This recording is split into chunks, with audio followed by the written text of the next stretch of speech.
பிதா குமாரன் பரிசுத்தாவியானுடைய நாமத்தில் 27வது வருஷம் திருச்சபையினுடைய நன்றி ஸ்தோத்திரத்தை ஏறெடுக்க நீங்கள் கூடியிருக்கிறதுக்காக உங்களுக்கு நான் வாழ்த்துதலை கூறிக்கொள்கிறேன். உங்களுடைய சபை மக்களுக்கு வாழ்த்துதல், சபையினுடைய தலைமை போதகர் அவர்களுக்கு வாழ்த்துதல், அவருடைய உதவி போதகர்களுக்கும் ஊழியக்காரர்களுக்கும் நான் வாழ்த்துதலை கூறிக்கொள்கிறேன்.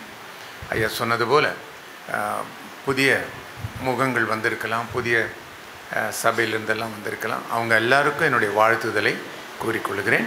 2வது முறை உங்கள் மத்தியில் கடந்து வர கர்த்தர் எனக்கு கிருபை செய்தார், ஆயுசை நீட்டி தந்தார், பலத்தை தந்தார். அதற்காக ஆண்டவரை நான் ஸ்தோத்திரம் பண்ணுகிறேன். கர்த்தருடைய வார்த்தையை தியானிப்பதற்கு முன்பு ஒரு குட்டி பாட்டு நான் பாடிவிட்டு சொல்லித்தர நேரம் இல்லை. நாளைக்கு நமக்கு நல்ல நேரம் இருக்குது, நாளைக்கு அதை சொல்லித்தருவேன். வேறு ஒரு பழைய பாட்டு சின்ன பிள்ளைகளுக்கு சொல்லப்பட்டது. இயேசுவின் வாக்கு நித்தியமாமே, என்ன நேரேனும் மாறாதாமே, வானமும் பூமி மாறி போனாலும் இயேசுவின் வாக்கு நேரேனும் மாறாதாமே, தந்தையும் தாயும் கைவிட்ட போதும் இயேசுவின் அன்பு மாறாதாமே.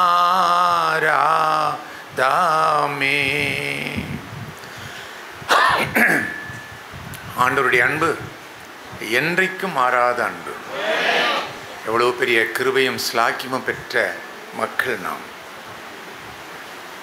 சாதாரணமாக தமிழில் சொல்லுவாங்க, தாயினுடைய அன்புக்கு ஈடு இந்த உலகத்தில் எதுவுமே இல்லை.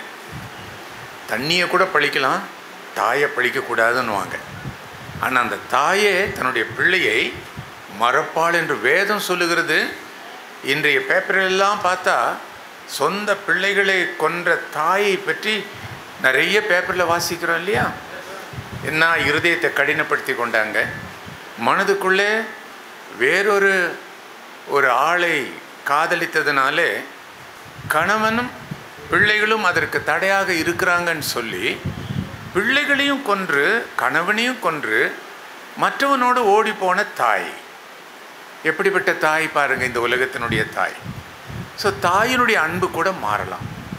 சில சமயத்தில் நம்மோடு கூட நெருங்கினவங்க சும்மா அவங்கள ஒரு கேள்வி கேட்டாலே போதும் கோவம் வந்துடுது இல்லை? இன்றைக்கி நிறைய பேருக்கு கேள்வி கேட்க இஷ்டம் இல்லை, கேள்வி கேட்டால் இஷ்டம் இல்லை, கேள்வி கேட்குறவனையும் இஷ்டம் இல்லை. அப்படிப்பட்ட ஒரு சூழ்நிலையில் இருக்கிறோம். அப்போ அதனாலேயே அவங்க வெறுத்துடுறாங்க நம்மளை. அப்படிப்பட்ட சூழ்நிலையில் இருக்கும்போது மாறாதவரும் வெறுக்காதவருமான நம்முடைய தேவனை குறித்து இப்போ நீங்கள் துதித்து பாடினீங்க. அவர் மாறாதவர், அவருடைய அன்பு மாறுறதில்லை. எத்தனையோ தெய்வங்கள் உண்டு. இன்றைக்கி எல்லாம் பார்த்தீங்கன்னாக்கா பன்னியை கும்பிட்றாங்க, குரங்க கும்பிட்றாங்க, எலியை கும்பிட்றாங்க, மாட்டை கும்பிட்றாங்க, ஒரு மிருகத்தையும் விட்டு போடுறதில்லை. ஆனால் நம்முடைய தேவன் பேசுகிற தேவன், ஜீவிக்கிற தேவன், கேட்கிற தேவன், அவர் காண்கிற தேவன். அப்பேற்பட்ட தெய்வத்தின் பிள்ளைகளாக இங்கே நம்ம கூடி ஆராதிக்கிறது எத்தனை பெரிய ஸ்லாக்கியம் இது.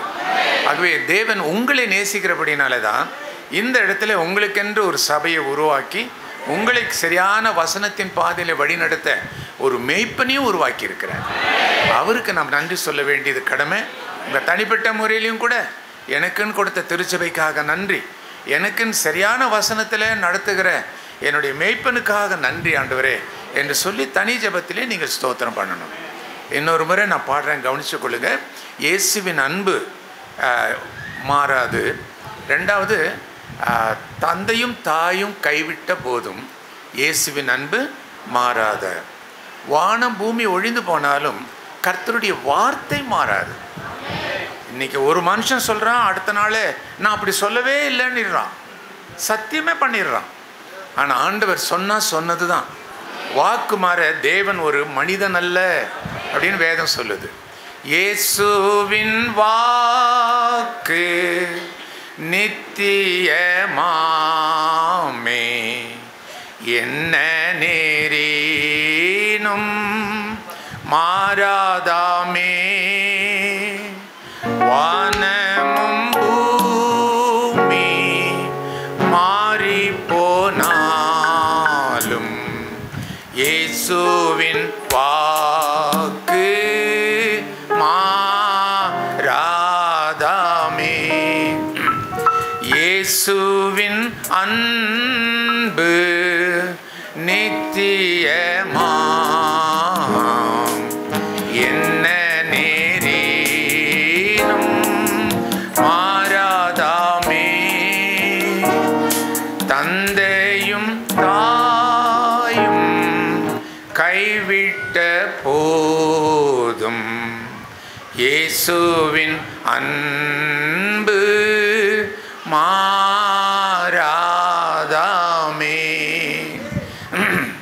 இப்போ நீங்களும் சேர்ந்து பார்த்து ரொம்ப ஆசைப்படுறீங்கன்னு தெரியுது. ஒரு தடவை பாடிடலாமே. வாக்கு மாறாது. முதலாவது, இயேசுவின் வாக்கு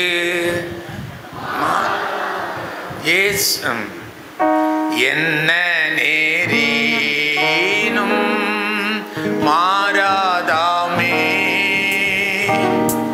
வானமும் பூமி மாறி போனாலும் இயேசுவின் வாக்கு மாறாதாமே. இயேசுவின் அன்பு நித்தியமாம், என்ன நேரினும்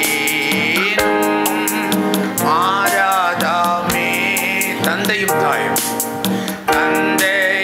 தாயும் கைவிட்ட போதும் இயேசுவின் அன்பு மாறாதாமே. தேங்க்யூ.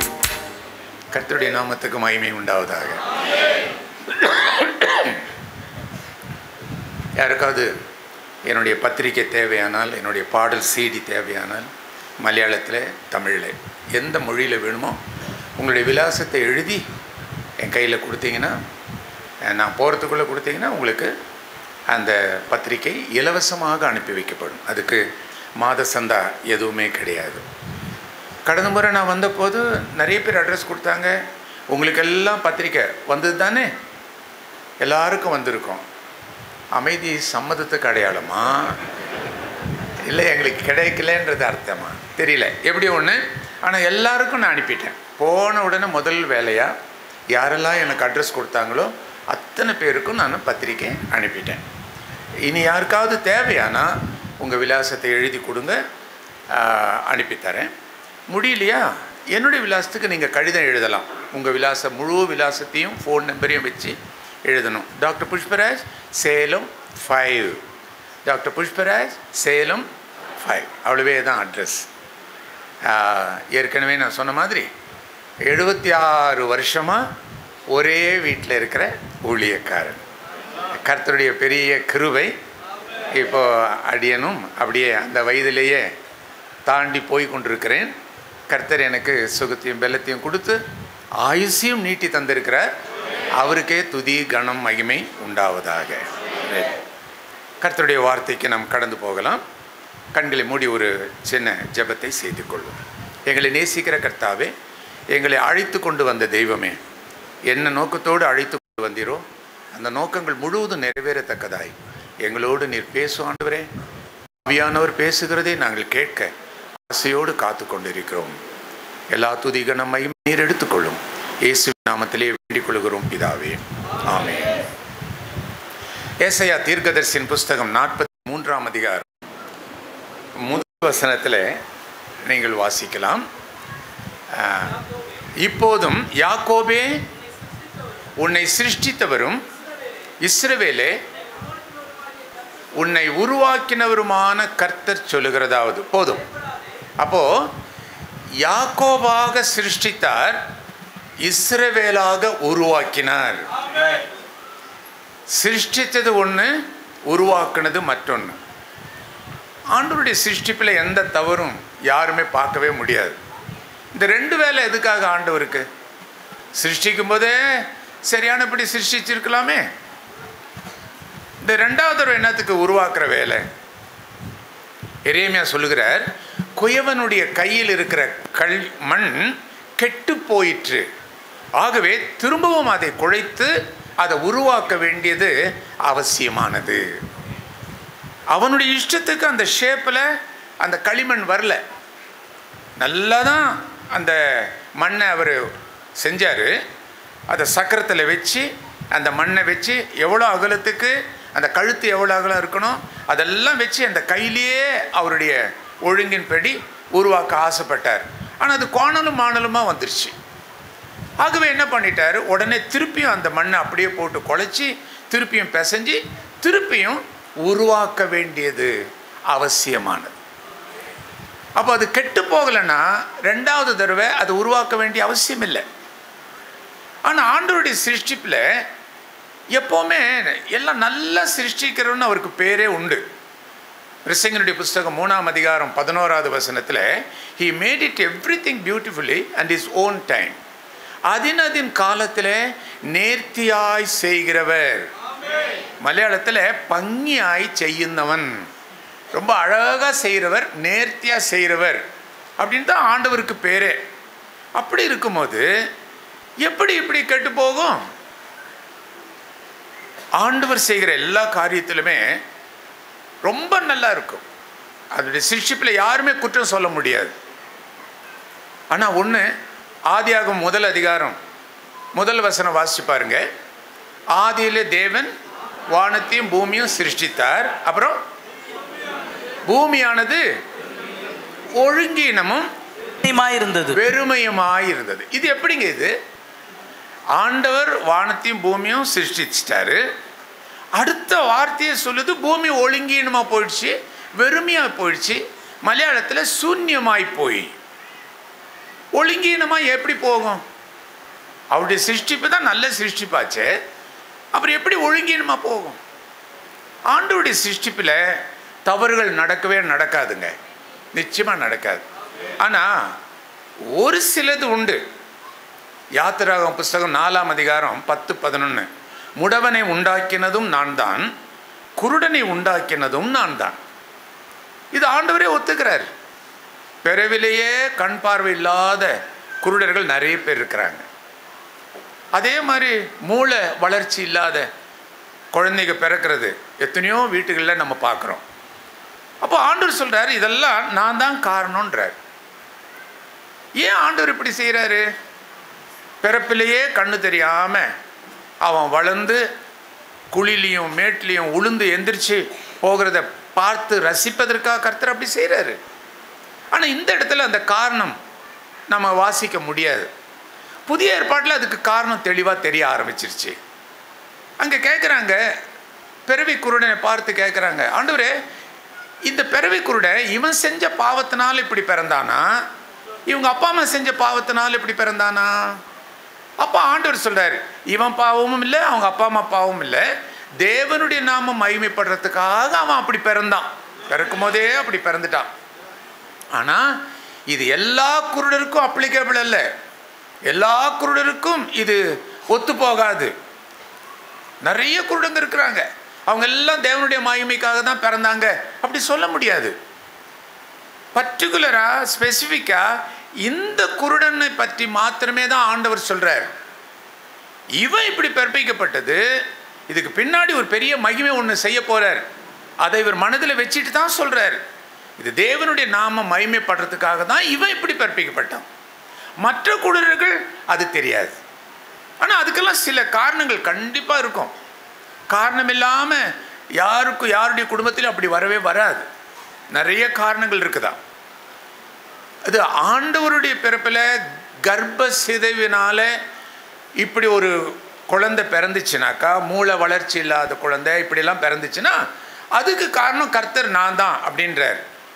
ஆனால் சில சமயத்தில் பிரசவ சமயத்தில் குழந்தை தலை வெளியே வரும்போது மறுத்து வச்சு இந்த நர்சஸ் இல்லாட்டி டாக்டருங்க யாராவது அந்த தலையை கொஞ்சம் இறுக்கி பிடிச்சிட்டாங்கன்னா மூளை வளர்ச்சி குன்றிய குழந்தையாக மாறிடும். ஏன்னா அந்த பிறக்கிற சமயத்தில் எலும்பு வளராது, ரொம்ப சாஃப்டாக ஸ்பாஞ்ச் மாதிரி இருக்கும். அதை கொஞ்சம் அமுத்திட்டாலும் அந்த ஒரு பகுதி நரம்பு பாதிக்கப்பட்டால் கணக்குலேயே அவன் மார்க்கே வாங்குறதில்லைன்னு சொல்கிறாங்களே, அவனுக்கு இங்கிலீஷே வர்றதில்லைன்னு சொல்கிறாங்களே.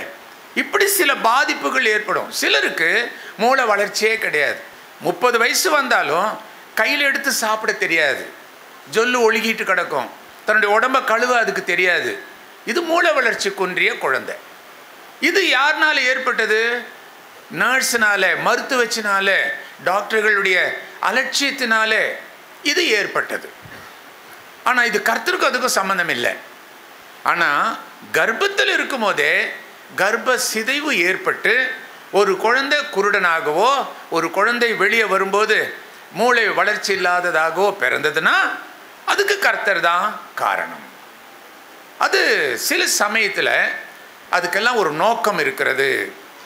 புலம்பலின் புஸ்தகம் 3ஆம் அதிகாரம் 33வது வசனம், அதில் என்ன சொல்லுது? மனப்பூர்வமாய் எந்த ஒரு மனுஷனையும் கர்த்தர் சிறுமையாக்கி சஞ்சலப்படுத்துகிறதில்லை. நாட் வில்லிங்லி, மனப்பூர்வமாக செய்கிறது இல்லையா? அப்போ அதுக்குள்ளே வேற ஏதோ ஒரு நோக்கம் இருக்குதுன்னு தெரியுது இல்லையா?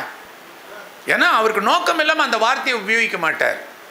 மனப்பூர்வமாக நீ கஷ்டப்படணுன்றதுக்காக அப்படி அல்ல. அது என்ன சொல்கிறாரு? சிறுமைப்படுத்தி சஞ்சலப்படுத்துகிறது இல்லை, சிறுமைப்படுத்துறது. மற்றவங்களுக்கு முன்னாடி உன்னுடைய வேலை விஷயத்தில் உன்னை அவமானப்படுத்துகிறாங்க பாருங்க மேல் அதிகாரிகள், அது தேவனுக்கு தெரியாமல் அப்படி நடக்கலை. தேவன் பார்க்க தான் அதெல்லாம் நடக்குது. நீ நல்லதே செஞ்சாலும் உன்னை குற்றம் கண்டுபிடிக்கிறதுக்குன்னே நிறைய பேர் இருப்பாங்க. அது நிறைய பேருக்கு முன்னாடி உன்னை அவமானப்படுத்துவாங்க. சொந்த வீட்டுக்குள்ளேயே உன் காது பட கேட்குற நிறைய வார்த்தைகள் உன்னை வேதனைப்படுத்தணுன்னே பேசுவாங்க. நீ கர்த்தருடைய பிள்ளையாக இருந்தால் தேவன் அதை அனுமதித்திருக்கிறான்னு தான் எடுத்துக்கணுமே தவிர மனப்பூர்வமாக ஆண்டவர் அதை செய்யலை. சிலருக்கு இப்படிப்பட்ட மூளை வளர்ச்சி இல்லாத பிள்ளைகள் சிலுவையாக கர்த்தர் கொடுக்கிறார். அது தண்டனைன்னு எடுக்கக்கூடாது. கர்த்தருடைய பிள்ளைகளுக்கு, மனம் திரும்பி ரட்சிக்கப்பட்ட பிள்ளைகளுக்கு மாத்திரம்தான் இது நான் சொல்கிறது பொருத்தமாக இருக்க முடியும். மற்றவங்களுக்கு என்ன காரணன்றதே தெரியாது. ஆனால் இந்த ஸ்பெசிஃபிக்காக இப்படிப்பட்ட காரியங்களில் சிலருக்கு சிலுவையாக குடிகார புருஷன் அமைஞ்சிருவான்.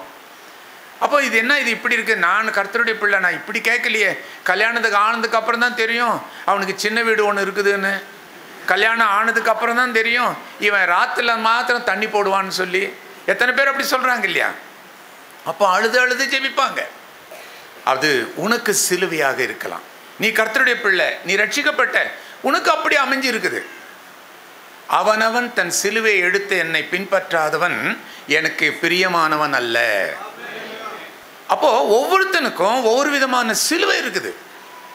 அந்த சிலுவை உன்னுடைய மனைவியாக இருக்கலாம், உன்னுடைய புருஷனாக இருக்கலாம், நீ பெத்த பிள்ளையாக இருக்கலாம், அல்லது உன்னுடைய மகனாக இருக்கலாம், ஏதாவது ஒரு காரணம் இருக்கலாம்.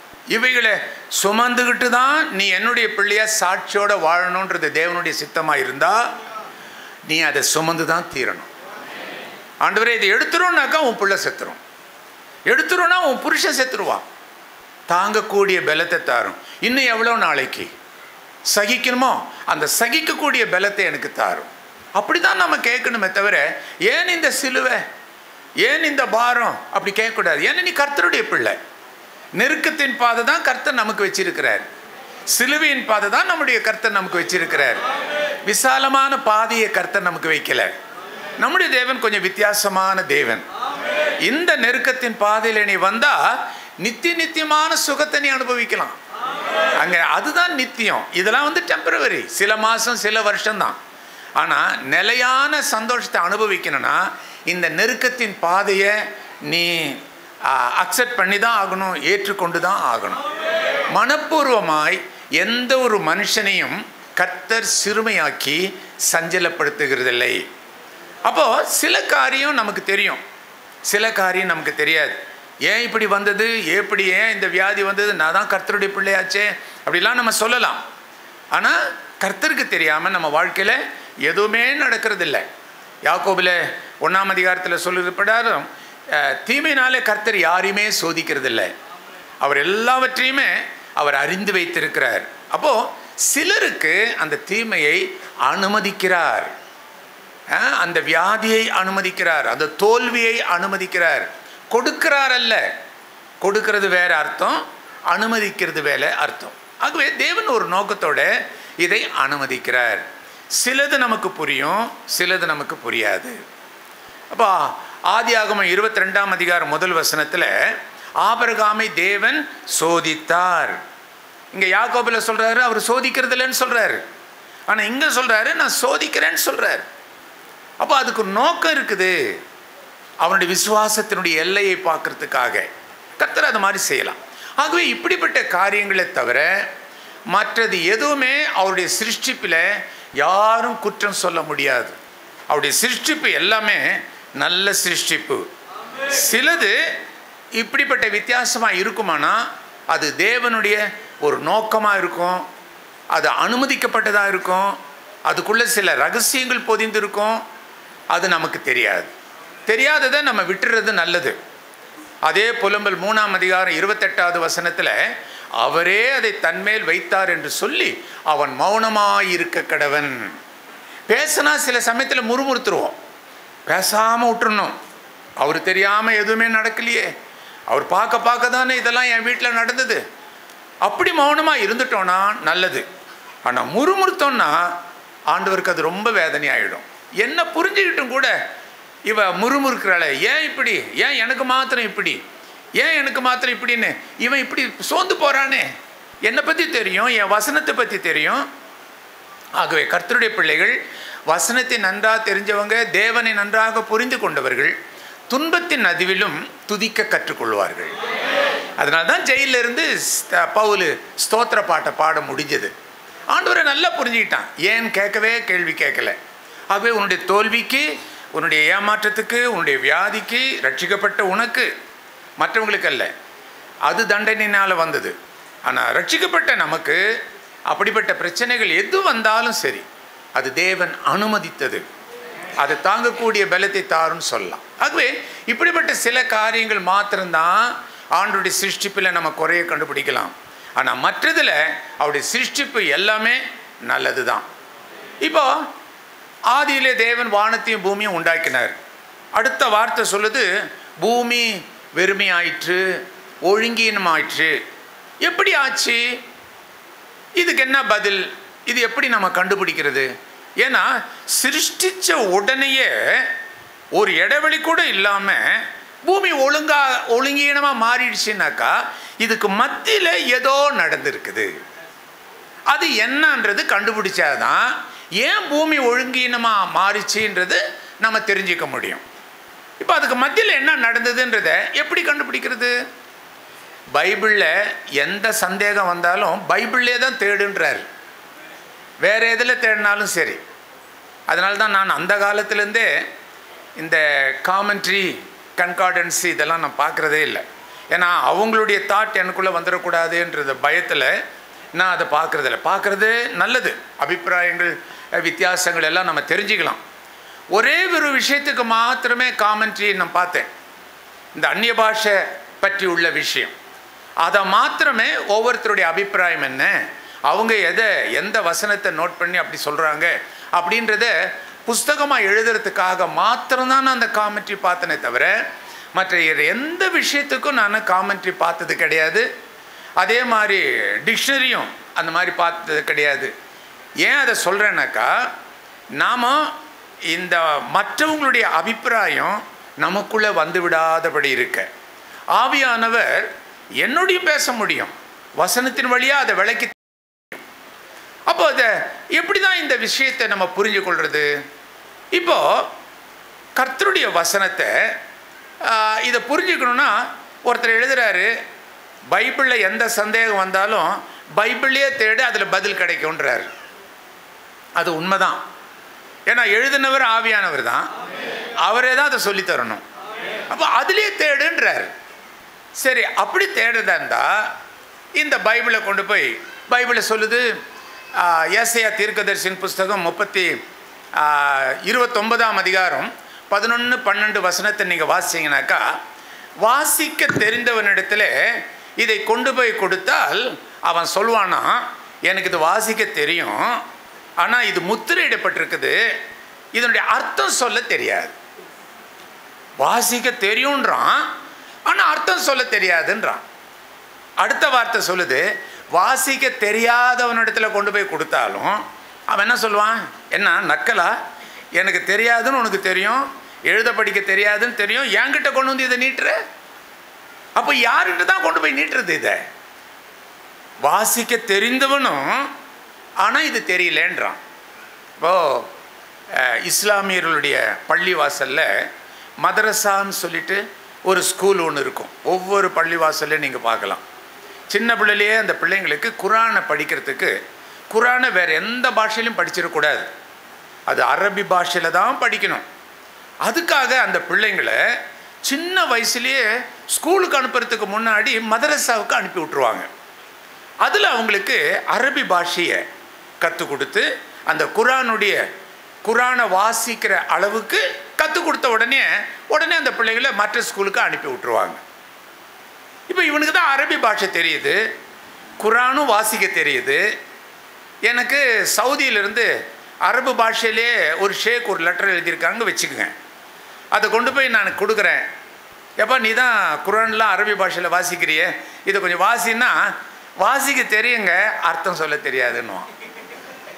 இந்த குரானுடைய காரியத்தை மாத்திரம்தான் எனக்கு தெரியும், மற்றது எனக்கு சொல்ல தெரியாது.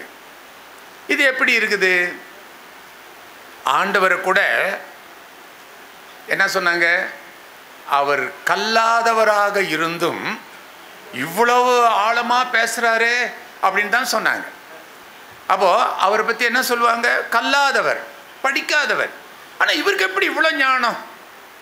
தரையில் உட்காந்து எழுதுறாரு, என்னமோ வேற எழுதுறாரு, அதை பார்த்தவெல்லாம் கல்லை கீழே போட்டு போயிட்டான். ஏன்னா அவனை பற்றி அங்கே எழுதுறாரு. அங்கே பார்த்தவன் எல்லாம் அவனுடைய குற்றச்சாட்டை, தவறு செய்யாதவன் முதல்ல இவன் மேலே கல் எறியட்டும்னு சொன்னாங்க.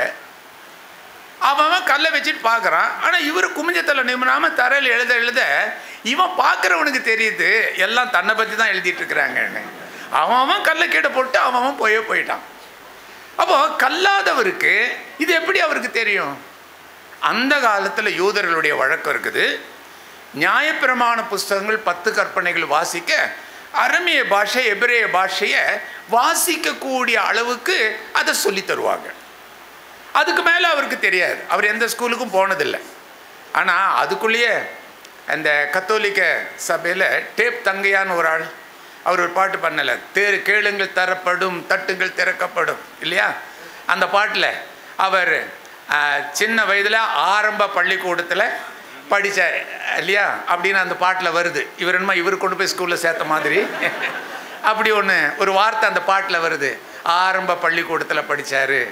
ரெண்டாவது, உழவர்களுக்கெல்லாம் தங்கத்திலேயே மரத்தில் இல்லை, தங்கத்தில் ஒரு பொட்டு தங்கம் வாங்குறதுக்கே படாத பாடு இல்லையா? தாலிக்கே தங்கம் இல்லை, ஏறு முழுவதும் தங்கம். ஸோ எக்ஸாஜரேட் பண்ணி மிகைப்படுத்தி எழுதப்பட்டது இதெல்லாம். ஸோ அவர் படிக்காதவர் தான். ஆனால் அவர் நியாயப்பிரமாணத்தை படிக்கக்கூடிய அளவுக்கு, பழைய ஏற்பாடுகளை படிக்கக்கூடிய அளவுக்கு அவருக்கு அந்த அரமேய பாஷையும் எபிரேய பாஷையும் அவருக்கு தெரியும். அதே மாதிரி தான் இந்த இஸ்லாமியர்களுக்கும். அப்போது அதே மாதிரி இப்போ எனக்கு கேரளாவிலேருந்து நிறைய மலையாளத்தில் லெட்டர் வரும். எனக்கு மலையாளம் எழுத படிக்க தெரியாது, ஆனால் மலையாளத்தில் பிரசங்கம் பண்ணுவேன். அப்போது லெட்டருங்க வந்துச்சுன்னா அதை வாசிக்கிறதுக்கு ஹிந்து நர்சஸை கூப்பிட்டு மாதம் ஒரு தடவை அந்த மலையாள லெட்டர்லாம் தனியாக பிரித்து வைப்பாங்க. அதெல்லாம் வாசித்து அது மேலே குறிப்பு எழுதி நான் அப்புறம் பதில் எழுதுவேன். நான் அப்போது இப்படி நான் கஷ்டப்படுறதை பார்த்து அந்த கடிதங்கள் படிக்கிறதுக்குன்னே நான் ட்ரிவாண்ட்ரம் போவேன். மலையாள பத்திரிக்கை மொழிபெயர்க்கிறதுக்கு போகும்போது அந்த லெட்டருங்களையும் வாசித்து அதுக்கு பதில் எழுதுறதுக்கு ஏற்பாடு பண்ணுவேன். இப்படி கஷ்டப்படுறதை பார்த்துட்டு அந்த காலத்தில் 69வது வருஷம் நான் கேரளாவில் பிரசங்கம் பண்ணும்போது ஒரு பிஷப் சொன்னார், இப்படி மொழிபெயர்ப்போடு நீங்கள் பேசிகிட்டு இருக்கிறீங்களே, நீங்கள் மலையாளத்தை படிச்சிட்டிங்கன்னா இன்னும் பிரசங்கம் நல்லா இருக்கும், மொழிபெயர்ப்பு இல்லாமலே நீங்கள் நல்லா பிரசங்கம் பண்ணலாமேன்னு சொல்லிட்டு எங்கேயோ போய் 30 நாளில் மலையாளம் கற்றுக்கொள்வது எப்படின்னு எங்கேயோ பஸ் ஸ்டாண்டில் வாங்கியிருக்கிறாரு என்னமோ தெரில. அதை என்கிட்ட கொண்டு வந்து இதை நீங்கள் படிங்க, எப்படியாவது மலையாள பைபிளை வாசிச்சிங்கன்னா மொழிபெயர்ப்பு இல்லாமல் நாங்கள் நிறைய செய்தியை நாங்கள் கேட்கலாமே. இப்போ மொழிபெயர்ப்புக்கு அரை மணி நேரம், நீங்கள் அரை மணி நேரம் எடுத்துக்கிறதுனால செய்தி குறைவாயிடுது. நல்ல எண்ணத்தோடு அதை கொடுத்தாரு. ஆனால் பிரித்து பார்க்க தான் நேரம் இருந்ததை தவிர படிக்க எனக்கு நேரம் இல்லை. அதை என்னுடைய மனைவி படிச்சுட்டாங்க. மனைவி படிச்சுட்டு சர்ச்சுக்கு போகும்போது மலையாள பைபிள் எடுத்துகிட்டு போவாங்க. சர்ச்சில் முதல் பாடம், ரெண்டாவது பாடம், first lesson, second lesson, third lesson இப்படி வாசிப்பாங்க. அப்படி வாசிக்கும் போது அவங்க வாசிக்க அந்த பகுதியை மலையாளத்தில் அப்படியே எழுத்து கூட்டி படித்து இப்போ மலையாளம் படிக்க ஆரம்பிச்சிருச்சாங்க. மலையாளத்தில் உள்ள பைபிள் வசனங்களை அவங்களால இப்போ வாசிக்க முடியும். சரி, இவங்கக்கிட்ட இப்போது நான் ட்ரிவாண்ட்ரம் போக வேண்டாம், மலையாள லெட்டரை அவங்களே வாசிக்க சொல்லி அவங்கக்கிட்ட கொடுப்பேன். அவங்க எப்படியோ கஷ்டப்பட்டு வாசிப்பாங்க. பிரிண்டட் லெட்டர்னால் ஈஸியாக வாசிச்சிருவாங்க. ஆனால் கையில் எழுதல் லெட்டர்னாக்கா வாசிக்கிறதுக்கு கஷ்டம். சில சமயத்தில் எனக்கே கோவம், நீ வாசி முடிக்கிறது நானே அவங்க ஊருக்கு போயிட்டு வந்துடுவேன் அப்படின்னு சொல்லுவேன். அப்படி கஷ்டப்பட்டு வாசிப்பாங்க. ஆனால் வாசிப்பாங்களே தவிர அர்த்தம் எனக்கு தான் தெரியும். வாசிக்க அவங்களுக்கு தெரியும், ஆனால் அர்த்தம் எனக்கு தான் தெரியும். அவங்கள கேளுங்க, இவ்வளோ தூரம் வாசிச்சிங்களே என்ன புரிஞ்சுதுன்னா தெரியாதுங்களே, இதுதான் அதனுடைய விஷயம் நான் அவங்களுக்கு சொல்லுவேன். அந்த மாதிரி தான் வாசிக்க தெரிந்தவனிடத்தில் இந்த புத்தகத்தை கொடுத்தாலும் அவன் சொல்லுவான் எனக்கு வாசிக்க தெரியும், ஆனால் இது முத்திரை போட்டிருக்குது, ஏன்னா இதுக்கு ஒரு ஆவிக்குரிய அர்த்தம் இருக்குது, இது ஆவியானவரே விலைக்கு கொடுத்தாதான் முடியும், என்னால் முடியாது அப்படி சொல்கிறான். அப்போ எப்படி தான் இந்த பைபிளை படிக்கிறது? அதே ஏசாயா தீர்க்கதரிசன புஸ்தகம் 16ஆம் அதிகாரம் 11வது 26வது அதிகாரம் நினைக்கிறேன். ஏசாயா தீர்க்கதரிசன புஸ்தகம் ஒரு தடவை வாசிங்க. கர்த்தருடைய புஸ்தகத்திலே தேடி வாசியுங்கள், இவைகளில் ஒன்றும் ஜோடி இல்லாமல் இருக்காது. எடுத்தவங்க வாசிங்க. நீங்கள் முதலையா நான் முதலையா பார்த்துட்றேன்.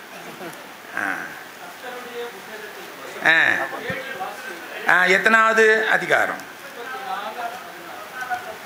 34ஆம் அதிகாரம் 16வது வசனம். ஓகே. கர்த்தருடைய புஸ்தகத்தில் தேடி வாசியுங்கள், இவைகளில் ஒன்றும் ஜோடி இல்லாமல் இருக்காது. கர்த்தருடைய வாய் இதை அறிவித்தது. அப்போ பைபிள் எப்படி வாசிக்கணுமா? தேடி வாசிக்கணும். ஏன் தேடி வாசிக்கணும்? ஒன்று ஒரு இடத்துல இருக்கும், இன்னொன்று இன்னொரு இடத்துல இருக்கும். இது ரெண்டும் லிங்க் பண்ணாதான் அதனுடைய அர்த்தத்தை நம்ம புரிஞ்சிக்க முடியுமே தவிர ஒன்றை மாத்திரம் எடுத்துட்டோம்னாக்கா உபதேசம் விபரீதமாக மாறி போயிடும். அப்போ கர்த்தருடைய புஸ்தகத்தில் தேடி தேடி தேடி தான் வாசிக்க வேண்டியது அவசியமாக இருக்குது. இப்போ ஸ்திரீகள் சபையில் பேசக்கூடாது, அது அயோக்கியமாக இருக்கும்னு பவுல் எழுதிட்டார். உடனே ஒரு சபை உருவாயிடுச்சே, எல்லாம் பிரதர் பிரதர் பிரதர் பிரதர், யாரும் பெண்கள் பைபிள் வாசிக்கக்கூடாது, பெண்கள் ஊழியம் செய்யக்கூடாது, பெண்கள் பேசக்கூடாது, ஜெபிக்கக்கூடாது, அப்படி ஆகிப்போச்சு. உபதேசமே மாறி போயிடுச்சு. பார்த்தீங்களா? அப்போது இது ஒரு வசனத்தை எடுத்ததுனால வந்த வேணாம், இது மற்ற வசனத்தோடு ஒப்பிட்டு பார்க்கணும். ஏன் பேசக்கூடாதுன்னு சொன்னார்? ஹிஸ்டாரிக்கல் பேக்ரவுண்ட் என்ன, அந்த வசனத்துக்கு மேலேயும் கீழேயும் நம்ம வாசிக்கணும். அந்த கொரிந்து சபையில் மாத்திரம்தான் இந்த பிரச்சனை. ஏன்னா அங்கே பலவிதமான கல்ச்சர், கலாச்சாரம் உள்ளவங்க எல்லாம் அதில் சேர்ந்துருந்தாங்க. இப்போ அதனால் அவங்களுக்கு இந்த யூத ஒழுங்கு அவங்களுக்கு தெரியல. யூதர்கள் அந்த ஆராதனையில் ரொம்ப அடக்கம் ஒடுக்கமாக இருப்பாங்க. பெண்கள் யாரும் பேசக்கூடாது, அவங்களுக்கெல்லாம் ஒரு தனி பென்சிங் போட்டு அந்த பக்கம் தனியாக இருப்பாங்க, இல்லாட்டி பால்கனியில் இருப்பாங்க. அந்த மாதிரி தான் இருக்கும். கொச்சியில் நீங்கள் இந்த சினகாக நீங்கள் பார்த்தீங்கன்னாக்காவே தெரியும், பெண்களுக்குன்னு ஒதுக்கப்பட்ட ஒரு இடத்த நீங்கள் அங்கே பார்க்கலாம். யூதர்களுடைய இந்தியாவில் இருக்கிற 2 ஆலயம், ஒன்று கொச்சியில் இருக்குது, இன்னொன்று இந்த டையூ டாமா இருக்குது பாருங்கள், அது பக்கத்தில் இருக்குது. அப்போது இந்த 2 இடத்துல தான் அந்த யூதர்களுடைய ஆலயம். அந்த ஆலயத்தினுடைய ஒழுங்கு நீங்கள் பார்த்தீங்கன்னா பெண்கள் தனியாக உட்காருவாங்க, அவங்க நடுவிலலாம் உட்காரக்கூடாது. இந்த ஆராதனை நடக்கிற வேளையில் நடுவிலிருந்து பொம்பளை புருஷன்கிட்ட கேட்குற கணவன்கிட்ட, ஏங்க அந்த கதவு நல்லா தான் பூட்டினீங்களா நீங்கள், இப்படி திடீர்னு ஞாபகம் இப்படி கேட்பாங்க இல்லையா, அந்த மாதிரி ஏதோ ஒன்று கேட்டிருக்கிறாவா. அதுக்கு தான் இவர் சொல்கிறாரு, உனக்கு ஏதாவது சந்தேகம் இருந்தால் வீட்டில் உன் கணவனிடத்திலே கேட்டு தெரிந்து கொள்வாயாக. ஆராதனையில் வந்து குறுக்க முறுக்க என் புருஷன்கிட்ட தான் நான் பேசுகிறேன், உனக்கு நான் யாருலாம் கேட்கக்கூடாது. அப்போ அதுக்கு ஒரு ஒழுங்கு இருக்குது. கேட்கணும் பேசணும்னா நீ தனியாக போய் பேசு, ஆராதனை ஒழுங்கை நீ கெடுக்கக்கூடாது அப்படின்றாரு. அப்போது ஏன் அந்த மாதிரி உள்ள வார்த்தை?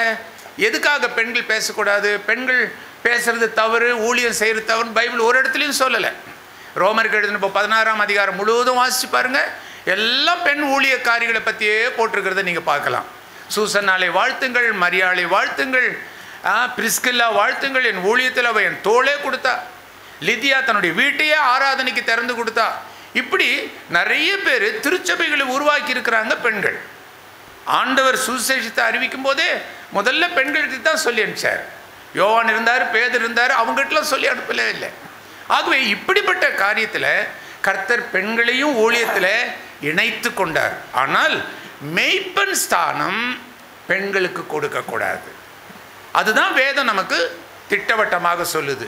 ஏன் அப்படின்னா தீமோத்தேயுல அதுக்கு விளக்கத்தை அவர் கொடுக்கிறார். ஆண்களை பெண்கள் அதிகாரம் செய்ய நான் உத்தரவு கொடுக்கறதில்லை. கிறிஸ்து எப்படி சபைக்கு தலையாக இருக்கிறாரோ அப்படியே குடும்பத்துக்கும் தலை கணவன் தான். அப்போது இந்த வேத வசனத்தின் அடிப்படையில் நாம் புருஷனை அதிகாரம் பண்ணக்கூடிய அளவுக்கு உயர்ந்துடக்கூடாது. அப்போ சபையில் ஒரு பெண் ஆயராக வந்துட்டாங்க, பாஸ்டா பெண் பாஸ்டராக வந்துட்டாங்கன்னு வைங்க. சபையில் யாராவது தப்பு பண்ணால், ஆம்பளைங்க தப்பு பண்ணால் கண்டிக்கக்கூடாதே, கண்டிக்க முடியாதே. ஏன்னா அதுக்கு பைபிள் அதிகாரம் கொடுக்கவே இல்லை. மற்றபடி வேறு காரணம் ஒன்றுமே இல்லை. அவங்களுக்கு மாதம் ஒரு தடவை அப்படி போகுது, அதெல்லாம் தீட்டு, அதை விட அசிங்கம்லாம் வயிற்றில் கிடக்குது. ஆகவே அதெல்லாம் காரணமே கிடையாது.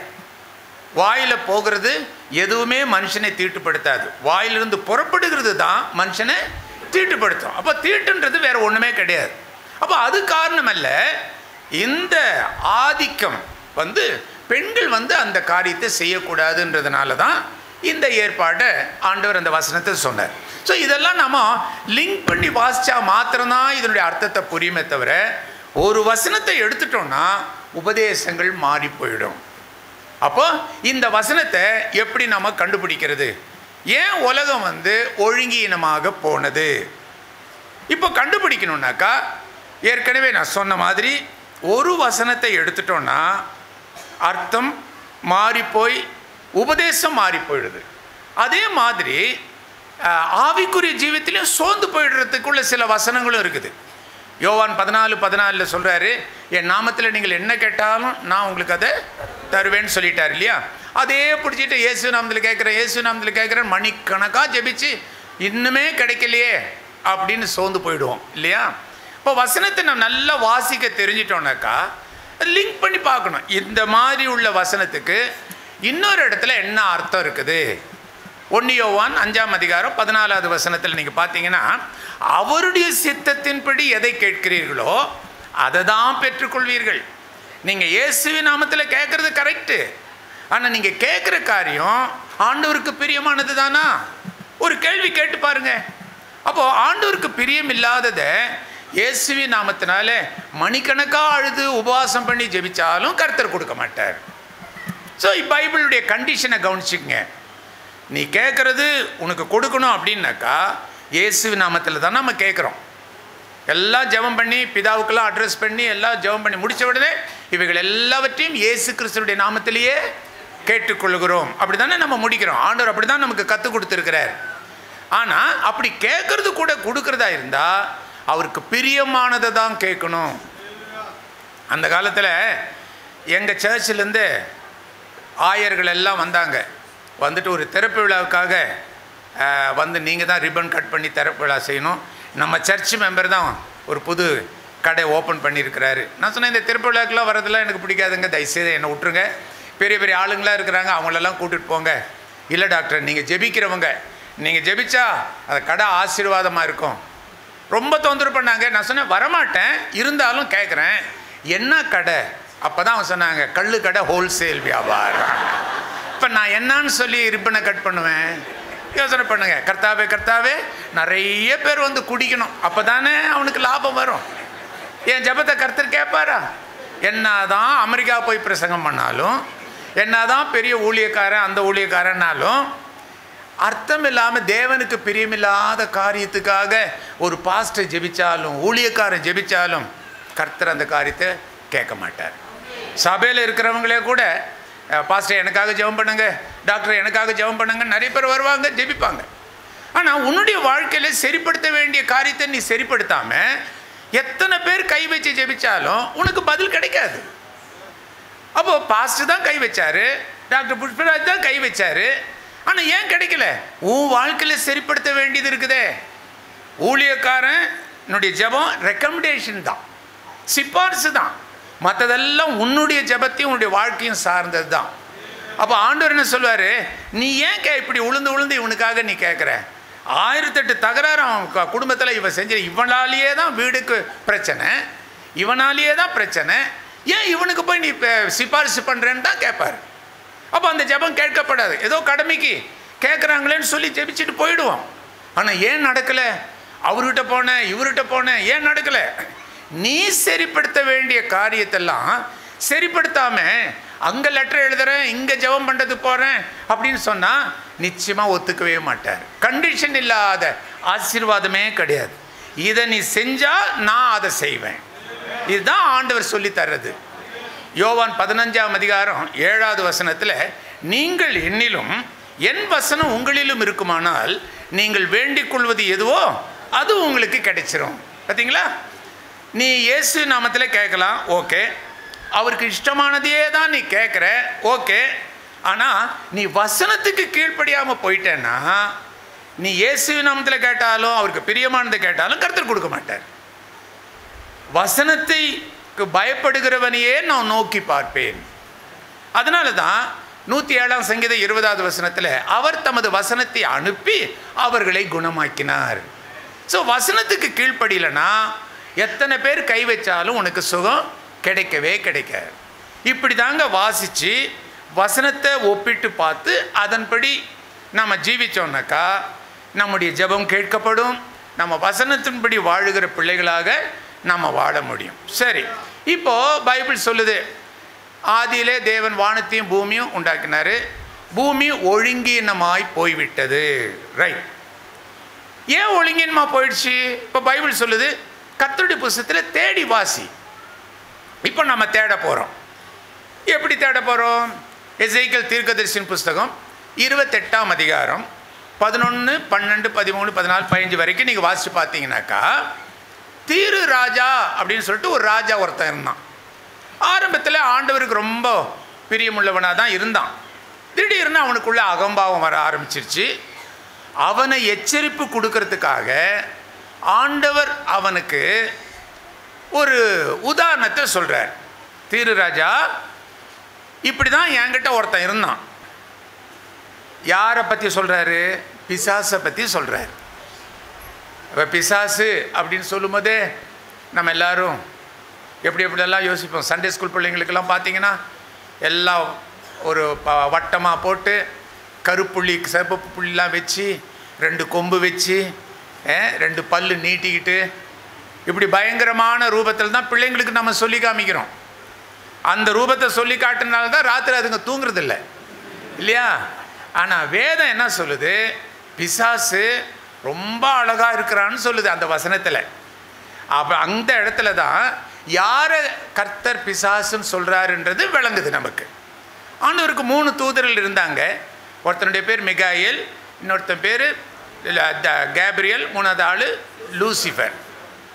லூசிஃபர் தான் முதன்மை ஸ்தானத்தில் இருந்தான். ஆண்டவருக்கு பாட்டு ரொம்ப பிடிக்கும், அதனால் பாட்டினுடைய தலைவனாக இருந்தான். துதி ரொம்ப பிடிக்கும், அந்த துதியின் தலைவனாக அவன் இருந்தான். அதனால தான் இன்றைக்கி கூட இந்த பாட்டின் வழியாகவே ஆண்டவருடைய வசனத்தெல்லாம் மறைச்சிட்டு ராகத்துக்கு முக்கியத்துவம், மியூசிக்கத்துக்கு முக்கியத்துவம் கொடுத்துட்றாங்க. தம்மு தும்முன்னு அடிக்கிறாங்க, வார்த்தைகள் ஒன்றுமே புரியாது. அது புரியக்கூடாதுன்றது தான் அவனுடைய இஷ்டமே. அதனால தான் இப்போ புது புது நவீன ராகத்தெல்லாம் கொண்டு வந்து, மியூசிக் இன்ஸ்ட்ருமெண்ட்ஸ் எல்லாம் கொண்டு வந்து வார்த்தைகளுக்கு முக்கியத்துவம் கொடுக்கறதில்ல. அப்போது இது அவனுடைய வேலை இது. அப்போ பாட்டு நமக்கு எல்லாருக்கும் பிரியும், ஆண்டவருக்கும் பிரியும். ஆனால் அர்த்தம் இல்லாமல் பாடி உன்னுடைய ஆத்மாவுக்கு பிரயோஜனம் இல்லை, ஆண்டவருக்கும் மகிமையாக இருக்காது. ஒரு இங்கிலீஷ் பாட்டு, தமிழ் பாட்டே தான், ஆனால் அது ஜீசஸ்ன்ற வேர்ட்ஸை உபயோகித்து பாடுற பாட்டு. அந்த ஜீசஸ்ன்ற வார்த்தையை ஜிஎஸ் அந்த 4 துண்டாக வெட்டி அப்புறம் தான் இஸ்ன்றான். அப்போ யாரை பற்றி சொல்கிறான்னு அது பாட்டு கேட்குறவங்களுக்கு தெரியவே தெரியாது. அப்போ அந்த மாதிரி புரியாத மாதிரி மியூசிக்கையும் ராகத்தையும் அமைச்சு கொடுத்துட்றாங்க. அதனால தான் பாட்டு இயற்றவங்களும் பாட்டு பாடுறவங்களும் மியூசிக்கு வாசிக்கிறவங்களும் ரொம்ப கவனமாக இருக்கணும். இந்த விஷயத்தில் பேக் டு த பைபிள் ப்ராட்காஸ்ட்டில் சத்தியவசனத்தில் நான் பாடுறதெல்லாம் நீங்கள் கேட்டிருப்பீங்க இல்லையா? ரேடியோலையும் டிவியில், தமிழன் டிவியில், பொதிகை டிவியில் இதெல்லாம் வர்றதை நீங்கள் பார்த்துருப்பீங்க. அப்போ அதில் அவங்களுடைய கொள்கையில் ஒன்று என்ன தெரியுங்களா?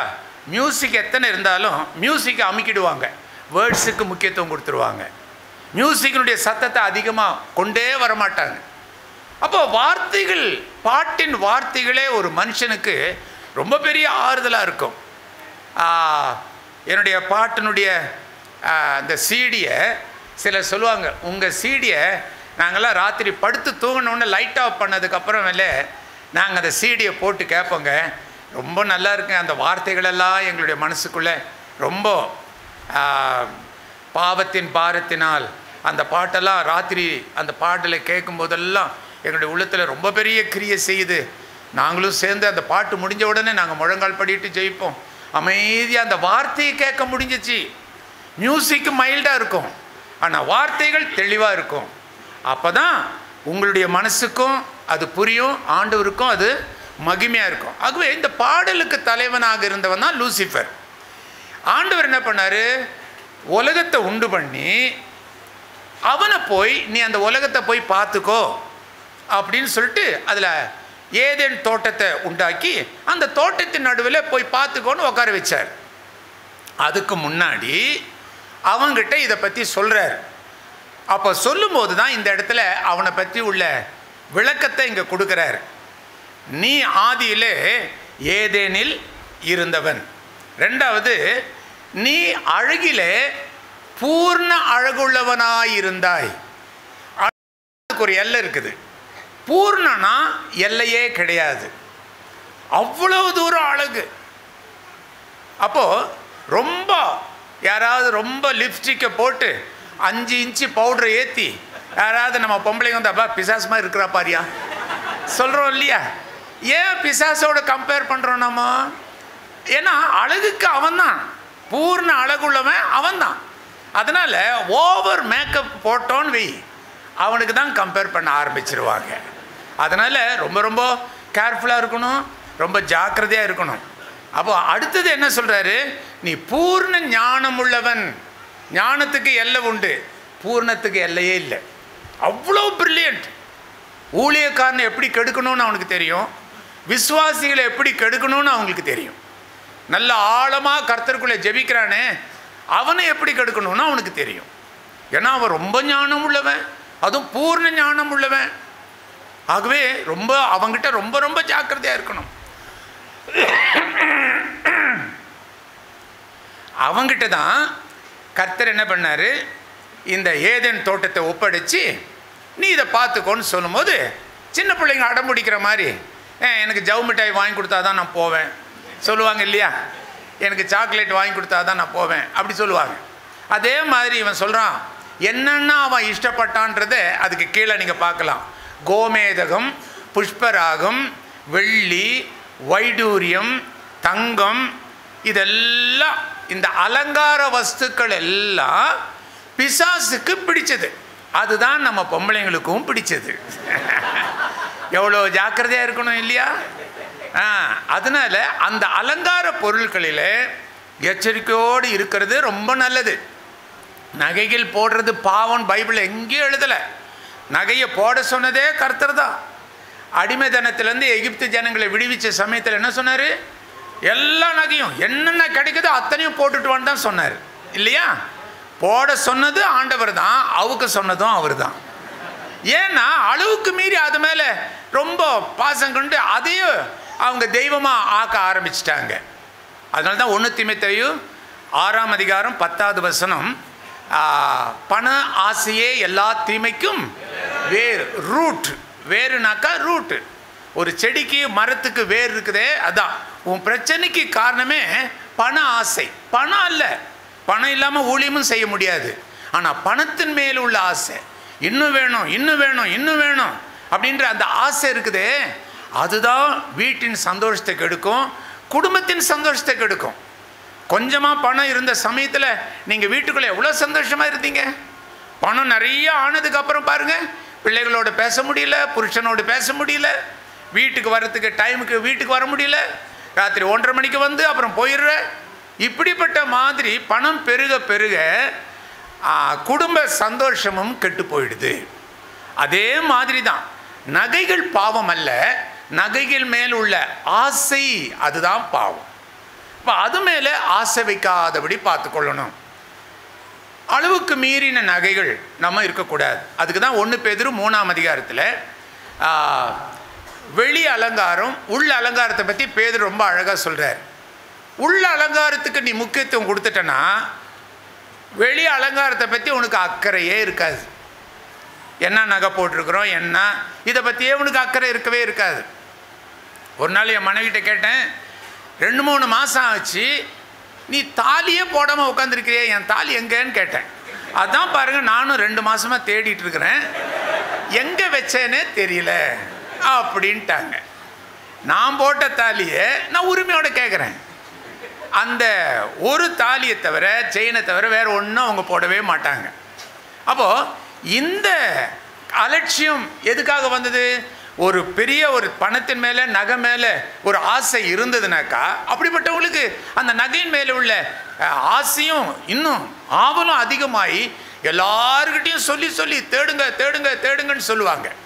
ஆனால் அந்த அக்கறை இல்லை, போனால் போகட்டும். ஏன்னா தாலி இருந்தாலும் பாவம் செய்கிறவனும் இருக்கிறாங்க, தாலியை கழட்டி வச்சுட்டு பாவம் செய்கிறவங்களும் இருக்கிறாங்க, தாலியை போட்டுக்கிட்டே பாவம் செய்கிறவங்களும் இருக்கிறாங்க இல்லையா? தாலி ஒரு லைசன்ஸ், அவ்வளோதான். ஆகவே இப்படிப்பட்ட காரியத்துக்கு முக்கியத்துவம் கொடுக்காதபடி, நகைகளுக்கு முக்கியத்துவம் கொடுக்காதபடி, ஆவிக்குரிய காரியத்துக்கு உள்ளத்தில் முக்கியத்துவம் கொடுக்கணும். அதுதான் ஆவிக்குரிய அலங்காரத்தை பற்றி பேதுரு அழகாக அந்த 3ஆவது அதிகாரத்தில் பேசுகிறார். ஆவிக்குரிய அலங்காரம் உள்ளே இருக்கணும். மற்றபடி புறம்பே இருக்கிற அலங்காரத்தை பற்றி நீ அக்கறைப்படாது.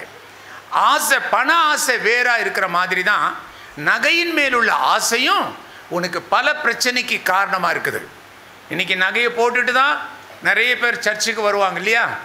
ஏன்னா நகையை பார்க்குறவங்க நம்ம சர்ச்சில் இருக்கிறவங்களும் வேறு யார் பார்க்குவா?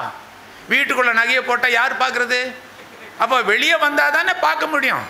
அப்படி போட்டுட்டு வந்த உடனே கழுத்தோடு எடுத்துகிட்டு போயிடுறானே, மோட்ரு பைக்கில் ஹெல்மெட்டெல்லாம் மாட்டி இல்லையா? எத்தனை பேர் அப்படி கழுத்தெடுத்து செத்து போய் இருக்கிறத நீங்கள் பார்க்கலாம் இல்லையா? ஆக இப்படிப்பட்ட காரியத்தில் கர்த்தருடைய பிள்ளைகள் எச்சரிக்கையோடு இருக்கணும். ஆபரண மாளிகை மாதிரி மாட்டிக்கிட்டு வர்றது அவ்வளோ நல்லதல்ல. ஏதோ பெண்களுக்கு அணிகலன் முக்கியம்தாங்க, ஏன்னா அது பெண்களுடைய உரிமை உள்ளது, அவங்களுக்கு உரியது. காதில் கழுத்தில் வளையல் போதும். ஆனால் இதுக்கு மேலே அடிக்க அடிக்க அடிக்க அடிக்கி நம்ம வச்சிட்ருக்குறோம் அப்படின்னா அது உன்னுடைய ஆத்மாவுக்கும் நல்லதில்லை. பார்க்குறவங்க கூட என்ன சொல்லுவாங்க, இன்னும் ஆவிக்குரியவன்றாங்க, இப்படி நகையை அடிக்கிட்டு போகிறாவா, அதை வச்சே உன்னை எடை போட்டுருவாங்க. நீ எதில் அக்கறை அதிகமாக இருக்கிற, எதில் உன்னுடைய உள்ளத்தில் ஆசை எதுக்கு அதிகமாக இருக்குது அப்படின்றத அதை வச்சு எடை போட்ட ஆரம்பிச்சிருவாங்க. அதனால் எச்சரிக்கையோடு இருப்போம். நகை பாவம் அல்ல, நகையின் மேல் உள்ள ஆசை. இந்த வருஷம் ஒரு காதில் ஒரு இது போட்டாங்க, கம்மல், ஸ்டபையில் யாரோ ஒருத்தர் முறம் மாதிரி போட்டாங்களாம். அதை பார்த்துட்டு உடனே புருஷனை சொரண்டு சொரண்டு சொண்டி அதே டைப்பில் அதே அகலத்தில் எனக்கு ஒரு கம்மல் வாங்கினாதாங்க நான் சர்ச்சுக்கே வருவேன்னு வாங்க இல்லையா? அதுதான் ஆசை. போட்டது போட்ட மாதிரியே இருந்துட்டு போட்டோம். ஏன்னா கர்த்தர் உனக்கு இயற்கையான அழகு கொடுத்துருக்கிறார், அது போதும். அது அப்படிப்பட்ட எண்ணம் யாருக்கு வரும்? ஆவிக்குரியவங்களுக்கு தான் வருமே தவிர மற்றவங்களுக்கு அது வரவே வராது. அதனால் இந்த பிசாசினுடைய ஆசை கர்த்தருடைய பிள்ளைகளுக்கு வரவே கூடாது. அவன் இந்த நகையின் மேலேயும் அலங்காரத்தின் மேலேயும் அளவுக்கு மீறி ஆசைப்பட்டான். உலகத்தினுடைய வேஷத்தை தரித்து கொள்ளாதிருங்கள். நிறைய பேர் பாருங்கள், ரொம்ப டைட்டாக இருக்கிற அந்த பேண்ட்டை போடுற பெண்கள் எல்லாம் பார்த்துருக்கலாம் இல்லையா? அந்த பெண்கள் போட்டிருக்கிற அந்த டைட்டு பேண்ட்டு நிறைய பேருக்கு அது சரீரத்தில் தோல் வியாதியை உண்டாக்குறத நீங்கள் பார்த்துக்கொள்ளலாம். ஏன்னா டைட்டாக இருக்கிறதுனால மடக்கிற இடத்துலலாம் வேர்வை வந்து தங்கும். வேர்வை தங்குச்சுன்னா அது உப்பு, அதில் நமச்சல் வர ஆரம்பிக்கும். பாட்டு பாடாமலே பிடில் வாசி பண்ணி இல்லையா? இதெல்லாம் தேவைதானா? யோசனை பண்ணி பாருங்க. இதையும் போட்டுக்கிட்டு இது போதாதுன்னு சொல்லி போட்டிருக்கிற ஸ்கர்ட்டை இவ்வளோ தூரத்துக்கு கிழிச்சு விட்டுருக்குறாங்க. யோசனை பண்ணி பார்த்துருக்கீங்களா? அது மேலே இடுப்பு தெரியணுமா? அதை போய் ரெடிமேட் ஷாப்பில் ட்ரிவாண்டத்தில் நான் வாங்குறதுக்கு போன சமயத்தில் அங்கே கேர்ள்ஸுங்க, காலேஜ் கேர்ள்ஸ் எல்லாம் வாங்குறாங்க. அவள் ஒரு பேண்ட்டை கொண்டு வந்து ரிட்டர்ன் பண்ணுறான்.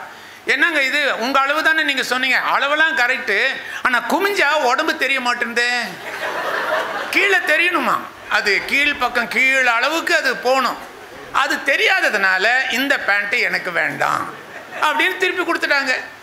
இந்த மாதிரி கன்றாவி உலகத்தினுடைய வேஷம் உங்கள் பிள்ளைங்களுக்கு தரித்து கொள்ளாதபடி எச்சரிக்கையோடு இருங்க. அப்படி ஏதாவது இருந்தால் இன்றைக்கி ராத்திரியே வீட்டுக்கு போய் அதை ரெண்டும் ஜாயின் பண்ணி கடைசி வரைக்கும் தைச்சி கொடுத்துருங்க நீங்களே. ஏன்னா பார்க்குறவங்களுடைய பார்வை ரொம்ப ரொம்ப கஷ்டமாக இருக்கும். தடைகள் யாரால் வருகிறதோ அவனுக்கு ஐயோ.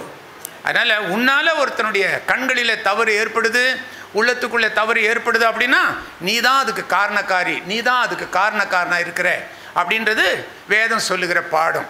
அப்போ உலகத்தினுடைய வேஷத்தை தரித்து கொள்ளாதபடி நம்ம எச்சரிக்கையோடு இருக்கணும். அப்போ இங்கே என்ன சொல்கிறாரு?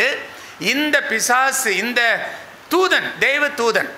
அப்போது சாதாரணமாக எல்லாரும் சொல்ல, இன்றைக்கி ராத்திரி பிசாசை பார்த்தேன், அங்கே பார்த்தேன், ஜன்னல் வழியாக எட்டி பார்த்துட்டு போனான்றாங்க. அப்புறம் அங்கே போனால் சுடுகாட்டுக்கு அந்த பக்கம்லாம் போகவே வேணாங்க, தினம் அங்கே எல்லாம் மோகினி நடமாடுற மாதிரிலாம் தெரியுது அப்படிலாம் எத்தனை பேர் சொல்கிறாங்க. நம்ம வீடு இருக்குது, கொஞ்சம் சாயந்தரமாக வந்துருங்களேன், ஏன்னா அங்கே மோகினி நடமாட்டம் இருக்குது, வந்துருங்க வந்துருங்க. அது மோகினி இல்லை, ஒன்றும் இல்லை, அவள் இரவி மோகினி. அவள் அங்கே தான் போலீஸ்காரன் வராத இடம், அதுக்கு தான் அங்கே ஒதுக்கப்புறமா பாவம் செய்யறதுக்காக அந்த மாதிரி போகிறாங்க. ஒன்றும் வேண்டாம், கடவுளே இல்லைன்னு சொல்கிற ஒரு நாத்திகன் அவன் சொல்கிறானே, பிசாசு பிசாசுன்னு சொல்கிறீங்களே, இந்த இடத்துல 2 பேரை அடிச்சிட்டாங்கன்னு சொல்கிறாங்களே அப்படின்னு சொல்லிட்டு கல்றையிலேயே போய் உக்காந்துருக்கிறான். நிறைய கிறிஸ்தவ சர்ச்சு அந்த மேய்ப்பருடைய வீடெல்லாம் பாருங்கள், கல்றைக்கு பக்கத்தில் தான் இருக்கும் பேர்சனேஜே இல்லையா? அப்போது ஏதாவது பிசாசு இந்த கல்றையில் தான் நடமாடுது அப்படின்னாக்கா அந்த பேர்சனேஜில் இருக்கிற மேய்ப்பனை அது சும்மா விடுமா? யோசனை பண்ணி பாருங்க. அப்போது கர்த்தருடைய பிள்ளைகள் இவைகளுக்கு பயப்படக்கூடாது. ஏன்னா உலகத்தில் இருக்கிறவனை காட்டிலும் உங்களில் இருக்கிறவர் பெரியவர். ஆகவே பிசாசுக்கு நீங்கள் பயப்படவே கூடாது, அவனுடைய காரியத்துக்கும் நீங்கள் பயப்படவே கூடாது. அப்போ இவன் தெய்வ தூதனாக இருந்தவன், அந்த 3 தூதர்களிலே ஒருத்தன். அப்போ ஆண்டவர் அவங்ககிட்ட தான் போய் இந்த ஏதேன் தோட்டத்தை பார்த்துக்கோன்னு சொல்லி கொடுத்தாரு. கொடுத்த ஏற்பாடு அதே வசனத்தில் கீழே நீங்கள் பார்த்தீங்கன்னா ஆரம்பத்தில் அவன் கேட்டதெல்லாம் ஆண்டவர் கொடுத்துட்டார். சரி போனால் போகுதுன்னு போய் உட்கார வச்சார். அடுத்து அந்த வசனத்தின் கடைசி சொல்றாரு, உன்னில் நான் அநியாயத்தை பார்க்கும் வரைக்கும் நீ நல்லவனாக தான் இருந்தப்பா. மலையாளத்தில் நின்னில் நான் நியாயக்கேடு കാണുന്ന വരെ നീ യോഗ്യനായിട്ട് തന്നെ ഉണ്ടായിരുന്നു. நியாயக்கேடு, அதாவது அநியாயத்தை நான் பார்க்குற வரைக்கும். என்ன அநியாயத்தை இவர் சொல்கிறாரு? இப்போ பாருங்கள், தொடர்ந்து வாசித்தா அர்த்தம் தெரியாது, இப்போ தேடி வாசிக்கணும். ஏசாயா தீர்க்கதரிசியின் புஸ்தகம் 14ஆம் அதிகாரம் 11லேருந்து நீங்கள் வாசிங்கன்னா இப்போ இதில் தெரியும். அங்கே போய் ஏதேன் தோட்டத்தில் உக்காந்தவன் ஆண்டவர் சொன்னதெல்லாம் ஆண்டவர் அவனுக்கு கொடுத்துட்டாரு, எல்லாத்தையும் வச்சுக்கிட்டான். சொன்ன மாதிரியே ஏதேன் தோட்டத்தை கவனிச்சான், அப்படியே உலகத்தையும் பார்த்துக்கிட்டான். ஆனால் திடீர்னு என்ன பண்ணிட்டான்? நான் வானத்துக்கு ஏறுவேன், நான் ஆண்டவர் பக்கத்தில் தான் உட்காரணும், எனக்கு இங்கே பிடிக்கல, எனக்கு போர் அடிக்குது, நான் வர்றேன், இப்படி பிடிவாதம் பண்ண ஆரம்பித்தான். அப்போ ஆண்டவர் பார்க்குறாரு. அதெல்லாம் கூட ஆண்டவர் பொறுத்துக்கிட்டாருங்க, அதெல்லாம் பொறுத்துக்கிட்டார். இதில் தேவனுக்கு பக்கத்துலேயே சீட்டு போட்டு நான் உட்காருவேன்னா அதை கூட பொறுத்துக்கிட்டாருங்க. ஆனால் ஒரு வார்த்தை மாத்திரம் அவரால் பொறுத்துக்க முடியல, நான் தேவனுக்கு ஒப்பாவேன், மலையாளத்தில் சமனாவேன். ஏன் அவருக்கு தான் அற்புதம் செய்ய முடியுமா? ஏன் எனக்கு அற்புதம் செய்ய முடியாதா? என்னை உருவாக்க உண்டாக்க சிருஷ்டித்த சமயத்திலே அற்புதம் செய்யக்கூடிய சக்தியை கொடுத்துட்டாரு. அது பிசாசும் அற்புதம் செய்யுது, பிசாசும் தீர்க்க தரிசனம் சொல்லுது, பிசாசும் எல்லா அற்புதங்களையும் அது செஞ்சு கொடுக்கும். வஞ்சிக்கப்படாதபடி எச்சரிக்கையோடு இருக்கணும். அப்பதான் இவனுக்குள்ள அந்த அகம்பாவம் வந்துருச்சு. தனக்கும் அற்புதம் செய்யக்கூடிய சக்தி உண்டு, இவர் தான் இந்த உலகத்தை உண்டாக்க முடியுமா, ஏன் என்னால் முடியாதா? ஆகவே நான் கடவுளுக்கு சமம் ஆகணும்னு ஆசைப்பட்டான். ஆண்டவர் எதை வேணாலும் பொறுத்துக்கிறாருங்க, ஆனால் தனக்கு ஈக்குவலாக இருக்கிறத ஒரு நாளும் பொறுத்துக்க மாட்டார். ஏசாயா தீர்க்கதரிசி புஸ்தகம் 43ஆம் அதிகாரம் 13வது வசனத்தில், நான் கர்த்தர் அது என்னுடைய நாமம், 10வது வசனம் நினைக்கிறேன், நான் கர்த்தர் அது என்னுடைய நாமம், என்னுடைய துதியை விக்கிரங்களுக்கோ என்னுடைய புகழ்ச்சி வேறு ஒருவனுக்கும் நான் கொடுக்க மாட்டேன். என்னுடைய புகழ்ச்சி என்னுடைய ஸ்துதி எல்லாம் எனக்கு மாத்திரமே. அது அவருடைய ரைட்ஸியா, அவருடைய அதிகாரம். அது அதை போய் ஊழியக்காரன் பிடுங்கக்கூடாது. எல்லாம் என்கிட்டயே வா, அங்கே வந்தால் தான் உனக்கு ஹீலிங் நடக்கும், இங்கே வந்தால் தான் இது நடக்கும் அப்படி சொல்லி தன்னை தேவனுக்கு சமமாக ஆக்க முயற்சி பண்ணுறாங்க.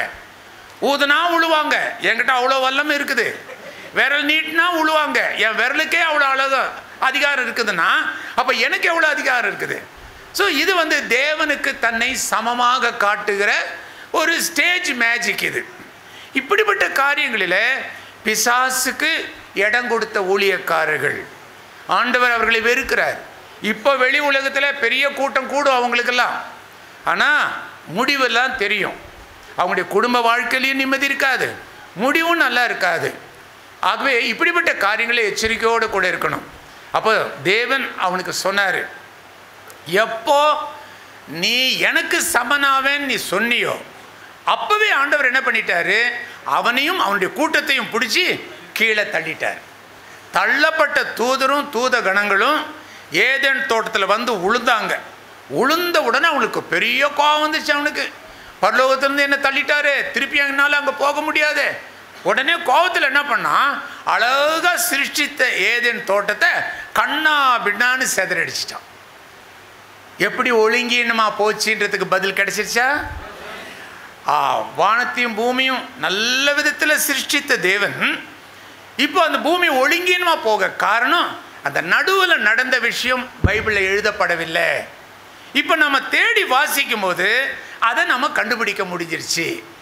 இப்போ இவன் இந்த உலகத்தை இந்த மாதிரி சீர்கேடா மாற்றினதுக்கு அப்புறமேல தான் திரும்பவும் ஆண்டவர் தண்ணீரை தனியாகவும் வானத்தை தனியாகவும் பூமி மரங்கள் எல்லாத்தையும் செப்பரேட்டாக அழகா அதை திருப்பியும் உருவாக்கி வைத்தார். சிருஷ்டிக்கல, உருவாக்கி வைத்தார். அதான் சிருஷ்டிப்புக்கும் உருவாக்குறதுக்கும் உள்ள வித்தியாசம். யாக்கோபா தான் சிருஷ்டிச்சார், ஆனால் அவனுடைய வாழ்க்கையில் நிறைய ஏமாத்துத்தனத்தை செஞ்சான். ஆண்டவர் அவனை ஆசீர்வதிச்சார், ஆனால் அது போதாதுன்னு சொல்லிட்டு அப்பங்காரன் கண்ணு தெரியாத அப்பாவை ஏமாத்தினா. அண்ணனுக்கு சேர வேண்டிய சொத்தெல்லாம் இவன் அண்ணன் மாதிரியே வேஷம் போட்டு ஏமாத்தினான்.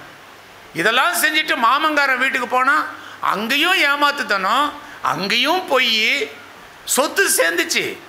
நிறைய பொருளோடு வர்றான், நிம்மதி இல்லை. எந்த நேரத்தில் மரணம் வருமோ அப்படின்னு பயந்து பயந்து சாத்தான். இன்னும் கொஞ்ச நேரத்தில் மரணம் என்ன சமீபத்தில் வந்துருச்சு, அண்ணங்காரன் வரப்போகிறான், பழியை தீர்த்துருவான். இப்படிப்பட்ட ஒரு வாழ்க்கையா?